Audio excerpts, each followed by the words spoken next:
tere! Täna räägime Rakvere uutest ja juba legendideks saanud toodetest. Sea välisfilee lõigud kartulite ja porganditega küpsetuskarbis.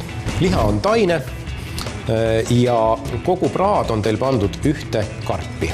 Kartulit, porgandit seal juures. Sea sisefilee loomidega küpsetuskarbis.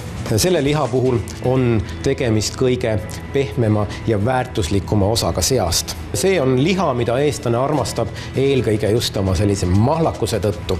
Kõik need 3 toodet kuuluvad sarja puhtad maitsed, ehk siis see tähendab seda, et kõik need lihad ise kui ka need lisandid on ehedad. Kodune pikk poiss küpsetuskarbis. Traditsiooniline hakkliharoog, mis on tuntud igas kodus ja mis on nüüdseks pandud ka küpsetuskarpi. Armastatud liharoog, ahjukael röst sibulaga, mis on siis täiesti teenitult saanud aasta liharoa 2011 tiitli. Aasta parim toiduaine 2012 on meil rukkileivakattega ahjukael, mahlane ja läbikasvanud liha, mis on tõenäoliselt iga eestlase unistus. Toote teeb eriliseks ehe rukkileivakatte, mis jääb küpsetamisel mõnusalt krõbe. Nende toodete puhul on eriti oluline eemaldada küpsetamise lõpetusstaadiumis ka kile ja küpsetada siis veel mõned minutid, et see toode saaks sellise ilusa krõbeda ja pruuni pealispinna. Kastme jaoks kasutame lihtsalt natukene rõõska koort, mille me valame siia lihtsalt peale ning paneme veel korra ahju.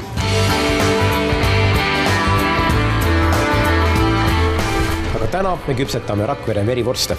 Need tooted on e-ainete vabad, mis on ka kasutatud ehtsat seaverd ja maitsestatud majoraani ehk siis vorstirohuga. Verivorstide küpsetamisel on eriti oluline teada seda, et jämedamad verivorstid küpsevad kauem ja peenemad ehk siis lambasooles küpsevad vähem aega. Vorstid asetada siis eelsoojendatud ahju, mille kuumus võiks olla kuskil 180 kraadi. Eriti krõbeda tulemuse saamiseks lülitage ahi lihtsalt grillprogrammi peale.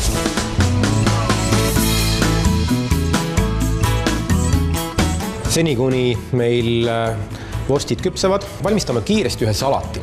Põhiline asi selle salati juures on teha kaste.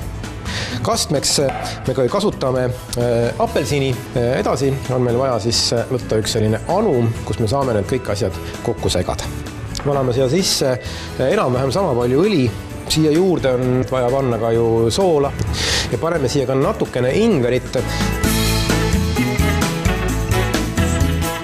Samamoodi ka chillit, siis mingisugust hapet natukene. Happed tasakaalustamiseks on vaja veel ka suhkurt, nii et kõik see läheb siia sisse ja kohe ja praegult. Kasutame kõrvitsa lõikamiseks sellist koorimisnuga. Ja teine asi on meil vaja ära lõigata pirn. Võtame sellise suure ja mõnusa kausi.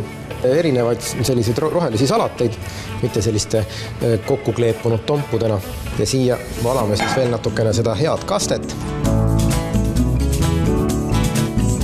Pähklid samamoodi siia mõnusalt peale. Salat on meil sellega valmis ja põhimõtteliselt kohe tulevad ahjust välja ka meil verivorstid ja hakkame sööma.